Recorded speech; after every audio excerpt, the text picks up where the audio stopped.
Hello friends, आज मैं आपके सामने एक नया वीडियो लेके आया हूँ। हम एक एमसीक्यू क्वेश्चंस की सीरीज चालू कर रहे हैं जिसमें हम स्ट्रेंथ ऑफ मटेरियल के जो ऑब्जेक्टिव क्वेश्चंस हैं जो किसी भी एग्जाम में पूछे गए हैं या पूछे जा सकते हैं उन क्वेश्चंस को डिस्कस करेंगे।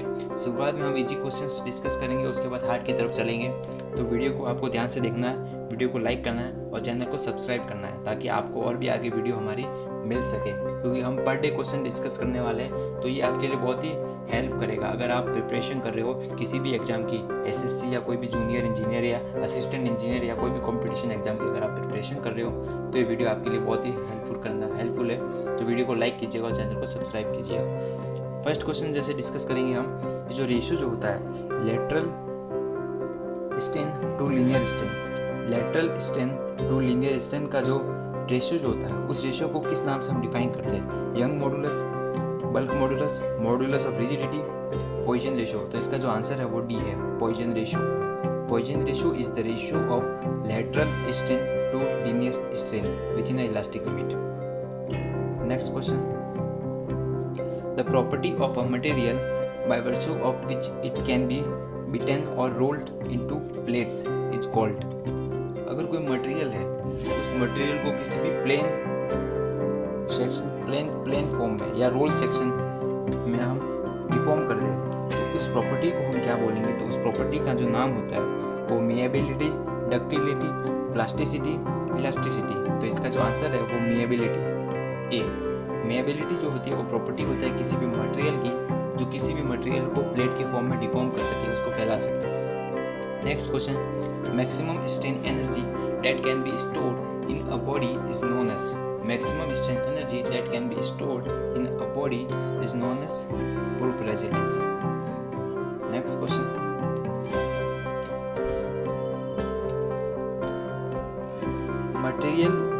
Material subjected to reversal of stress does not fail at a stress. अगर रिवर्सिबल ऑफ स्ट्रेस अगर किसी भी मटेरियल पे अप्लाई की जाए तो वो मटेरियल फेल नहीं होगा। तो उन स्ट्रेसेस को हम क्या बोलेंगे? फैटिक stress, proof stress, safe stress, endurance stress. इसका जो आंसर है वो डी है, एंडोरेंस स्ट्रेस।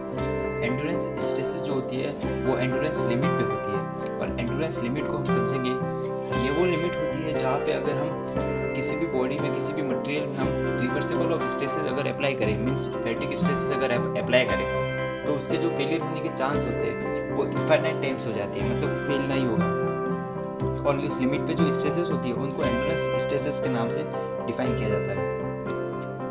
नेक्स्ट क्वेश्चन, ये एक रिलेशन पूछा हुआ है कि जो बल्क मॉडुलस है के और जो मॉडुलस ऑफ रिजिडिटी एन है और जो पॉइजन रेशियो जिसे 1/m को डिफाइन कर रखा है 1/m इक्वल्स टू म्यू, क्योंकि पॉइजन रेशियो को म्यू डिफाइन करते हैं, इसमें म्यू की जगह 1/m से डिफाइन कर रखा है, तो कंफ्यूजन नहीं होना है।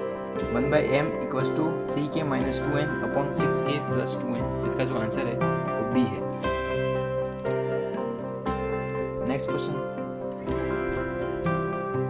मटेरियल हवे हुक्स लॉ अप टू, मतलब जो हुक्स लॉ जो होता है वो कहाँ तक वैलिड है? इसमें ये क्वेश्चन पूछा जा रहा है।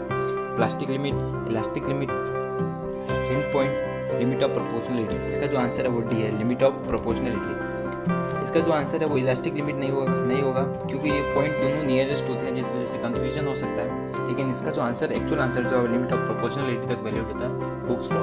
ये इंपॉर्टेंट क्वेश्चन है, एग्जाम में पूछा भी जाता है बहुत बार। ये हम इस वीडियो में सारे इंपॉर्टेंट क्वेश्चन डिस्कस करने वाले हैं जो एग्जाम में पूछे जा सकते हैं। ठीक है, तो वीडियो को लाइक और शेयर करना आपको नहीं भूलना है, और वीडियो को लाइक करना है, चैनल को सब्सक्राइब करना है। नेक्स्ट क्वेश्चन हम देखेंगे, काफ़ी बड़ा क्वेश्चन है। At room temperature the rod are shown in figure. Rod दे रखी है दो, एक है एल्यूमिनियम की और एक है स्टील की, दोनों को फिक्स कर रखा है और इसमें रिलेशन बता रखा है कि जो इलास्टिसिटी जो है ई मतलब elasticity of aluminium is less than elasticity of steel, और दूसरा रिलेशन दे रखा है कि coefficient of thermal expansion aluminium का जो है वो ग्रेटर देन स्टील से है। तो इसमें क्या चेंजेस देखने को मिलेंगे अगर हम इस टेम्परेचर को इंक्रीज करते हैं?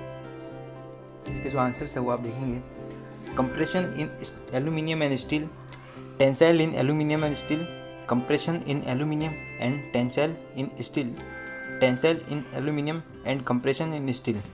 MPSC 2012 का क्वेश्चन है, ये पूछा गया है। जैसे कि पता है सबको कि थर्मल एक्सपेंशन जो होता है, अगर किसी भी बॉडी में, किसी भी मटेरियल में, किसी भी, जैसे इसमें रॉड दे रखी है, तो किसी भी रॉड में अगर हम थर्मल एक्सपेंशन देखेंगे तो टेम्परेचर इंक्रीज करेंगे तो वो फैलने की कोशिश करेगा, मतलब एक्सपांड होगा, तो टेंसाइल स्ट्रेसेस उसमें जनरेट होगी। तो उनको रजिस्ट करने के लिए इनवर्ड डायरेक्शन में कंप्रेशन स्ट्रेसेस अप्लाई होगी। तो वही इसमें यही पूछ रहा है कि जो अगर हम टेम्परेचर को इंक्रीज करें तो कौन सी स्ट्रेसेस इसमें जनरेट होगी। तो वो स्ट्रेसेस जो होगी वो कंप्रेशन फॉर्म होगी, क्योंकि ये इनवर्ट है अंदर की तरफ। तो एक्सपांड होने की जो उसकी प्रॉपर्टी है उसको वो रजिस्ट करेगा by compression. Next question, what will be the shear modulus of the material with elastic modulus of 240 gigapascal and Poisson ratio। ये शायद गीगापास्कल, इट्स ओके, गीगापास्कल में ही है। what will be the shear modulus of the material and elastic modulus of 240 gigapascal and Poisson ratio is 0.2। Poisson ratio दे रखा है mu और ई दे रखा है। अगर आपको शेयर मॉडुलस निकालना है, ये DDA JEE के एग्जाम में पूछा गया है, तो इसका रिलेशन आपको पता होना चाहिए कि ई इक्वस टू होता है 2G1 प्लस म्यू। ई की वैल्यू 240 यहाँ पे गिवन है, 2 इंटू जी को निकालना है 1 प्लस 0.2 पॉइजन रेशियो की वैल्यू दे रखी है। इससे आप जी की वैल्यू निकालेंगे तो वो बी 60 आएगा। आप सॉल्व कर सकते हैं इसको। नेक्स्ट क्वेश्चन, फॉर्मूला पूछा गया है कि अगर एक बार है एल लेंथ की, L metre long and having its area of cross section A is subjected to a gradually applied tensile load W, the strain energy stored in the bar. तो स्ट्रेन एनर्जी का जो formula होता है 1/2 into load into deflection, 1/2 equals to W load into deflection जो होता है W, capital W load दे रखा है, WL/A इसका फॉर्मूला होता है। तो इसका जो आंसर आएगा वो W²L/2AE, डी इसका आंसर है। HPSC AE Haryana public service commission में 2010 में आया हुआ क्वेश्चन है। नेक्स्ट क्वेश्चन हम देखेंगे, पॉइजन रेशियो पूछा हुआ है कि the maximum value of Poisson ratio for an elastic material, किसी भी इलास्टिक मटेरियल की जो पॉइजन रेशियो जो होती है उसकी मैक्सिमम वैल्यू कितनी होती है, 0.25, 0.5, 0.75 या 0.1। इसका जो आंसर है वो बी है, 0.5। Next question, poison ratio is involving. First question जो पॉइजन रेशियो का डिस्कस किया था उसी में इसको रिलेट कर सकते हैं कि जो पॉइजन रेशियो जो होता है वो किन चीज़ों को इन्वॉल्व करता है, इलास्टिक मॉडुलस, स्ट्रेसेस, स्ट्रेन या none of above. RPSC ACF में क्वेश्चन 2011 में पूछा गया, ये भी ACF में पूछा गया है। इंपॉर्टेंट क्वेश्चन है, आए हुए क्वेश्चन है। इसका जो आंसर वो सी है, स्ट्रेन, क्योंकि पॉइजन रेशियो का जो होता है formula, Poisson ratio equals to lateral strain to linear strain, मतलब दोनों स्ट्रेन को ही ये इन्वॉल्व कर रहा है। ठीक है, तो इसका आंसर जो है वो सी है। The necessary condition for equilibrium of body is, किसी भी इक्विलिब्रियम बॉडी के लिए कौन सी कंडीशन नेसेसरी है, इसका जो आंसर है वो डी है। All the horizontal forces will be zero और the vertical forces will be zero, all the moments will be zero. तो इसका जो आंसर है वो डी है, मतलब तीनों चीज़ें सेटिस्फाई होनी जरूरी है। नेक्स्ट क्वेश्चन, कंबाइन स्ट्रेसेस का क्वेश्चन पूछा हुआ है, कॉम्प्लेक्स स्ट्रेसेस का। If σ1 and σ2 will be the major and minor tensile stress, σ1 और σ2 मेजर और माइनर टेंसाइल स्ट्रेस दे रखी है। The maximum value of tangential stress is equal to, tangential stress को हम शेयर स्ट्रेसेस भी बोलते हैं, कन्फ्यूजन नहीं होना है कि अगर शेयर स्ट्रेसेस लिखा आ जाए तो। इसका जो फॉर्मूला है वो कैसे निकालेंगे, इसका जो रिलेशन होता है σ1 माइनस σ2/2, ये जो है वो मेजर है, ये जो है वो माइनर है, σ1 माइनस σ2/2। इसका जो आंसर है वो डी है। Next question, on the plane having maximum और minimum principal stress the tangential stresses will be, मतलब मैक्सिमम और मिनिमम जो प्रिंसिपल प्लेन होते हैं या प्रिंसिपल स्ट्रेसेस होती है, उनमें जो शेयर स्ट्रेसेस होता है उसकी वैल्यू क्या होती है, मैक्सिमम, मिनिमम, इन्फिनिटी, जीरो। इसका जो आंसर है वो सी है।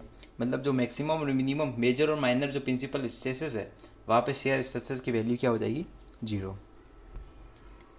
Next question, principal plane are separate by. मतलब जो प्रिंसिपल स्ट्रेसेस जो होती है, मेजर और माइनर दो प्रिंसिपल स्ट्रेसेस होती है, दोनों को कौन से एंगल पे सेपरेट किया जाता है, ये क्वेश्चन में पूछ रहा है। 180, 45, 90, 60। इसका जो आंसर है वो सी है, 90 डिग्री पे ये सेपरेट करता है। और जो टेंजेंशियल स्ट्रेसेस होती है वो 45 डिग्री पे सेपरेट करती है। तो वो भी क्वेश्चन एग्जाम में पूछा जा सकता है। Next question, the failure theory suitable for brittle material. जो ब्रिटल मटेरियल होते, दो मटेरियल होते हैं लगभग, मतलब मेजरली ब्रिटल और डक्टाइल। जो ब्रिटल मटेरियल होते हैं उनके लिए कौन सी थ्योरी एप्लीकेबल है, तो उसका जो आंसर है वो maximum principal stress theory. Brittle material जो होते हैं वो नॉर्मल स्ट्रेसेस में वीक होते हैं, अगर उसमें नॉर्मल लोड लगा दिया जाए तो वो फेल हो जाएंगे। तो हम मैक्सिमम प्रिंसिपल स्ट्रेस थ्योरी में उनको सॉल्व करेंगे, तो ये उनके लिए सूटेबल है। और अगर इसमें ब्रिटल मटेरियल की जगह अगर डक्टाइल मटेरियल पूछा जाता कि the failure theory suitable for ductile material, तो इसका जो आंसर है वो डी हो जाता, torsional energy theory. Next question,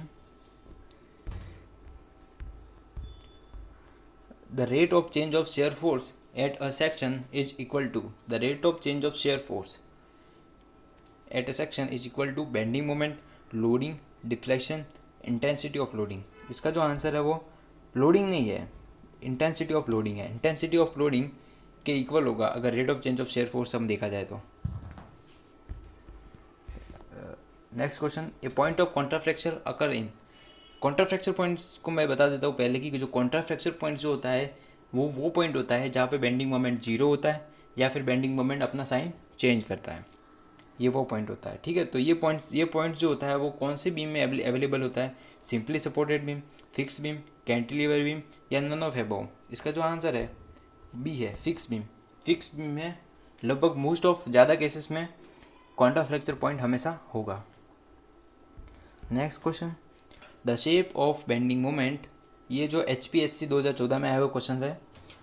the shape of bending moment diagram over the length of beam having no external load is always. अगर external load नहीं लगाया जाए किसी भी बीम पे तो उसका जो BMD होगा, बेंडिंग मोमेंट डायग्राम, वो किस प्रकार का होगा। उसका जो बेंडिंग मोमेंट डायग्राम होगा लीनियर, पैराबोलिक, क्यूबिकल या सर्कुलर। इसका जो आंसर है वो ए है, लीनियर होगा। अगर UDL लगाया जाए तो पैराबोलिक होगा उसका BMD। Next question, if a material expand freely due to heating it will develop. अगर कोई मटेरियल है या कोई बॉडी है या कोई भी रॉड है या कोई भी है, तो उसको अगर हम टेम्परेचर दे, उसको हीट करें, तो वो क्या होगा, बॉडी को एक्सपांड करेगा। अगर उसमें रिस्ट्रिक्शन नहीं दे रखा है तो वो फ्रीली एक्सपांड करेगा, मतलब उसके कोई भी स्ट्रेसेस उसमें जनरेट नहीं होगी। Thermal stresses, tensile stresses, no stresses, bending stresses. इसका जो आंसर है वो है सी, नो स्ट्रेसेस। मतलब कोई भी स्ट्रेसेस अगर उसको रिस्ट्रिक्ट किया जाता, अगर उसको रोका जाता एक्सपांड होने से, तो वो स्ट्रेसेस जनरेट करता। इसका जो आंसर है वो सी है, क्योंकि फ्रीली एक्सपांड हो रहा है। नेक्स्ट क्वेश्चन, शायद 20 क्वेश्चन हो चुके हैं। तो ये 20 क्वेश्चन आज हमने पहले वीडियो में डिस्कस किए हैं। मैं आपके लिए और भी वीडियो लेकर आता रहूँगा, उसमें भी हम 10-20 क्वेश्चंस को डिस्कस करेंगे। वीडियो को लाइक करना और चैनल को सब्सक्राइब करना ना भूलिएगा, ताकि आपको और भी अपडेट मिल सके हमारे क्वेश्चंस की। अगर आपको कोई भी एग्ज़ाम की किसी भी टॉपिक में अगर आपको प्रॉब्लम हो रही है तो आप हमारे कमेंट बॉक्स में लिख सकते हैं, तो हम आपके लिए वो भी वीडियो अवेलेबल करा देंगे अगर आपको कोई भी टॉपिक में अगर प्रॉब्लम हो रही है तो। ठीक है, थैंक यू सो मच।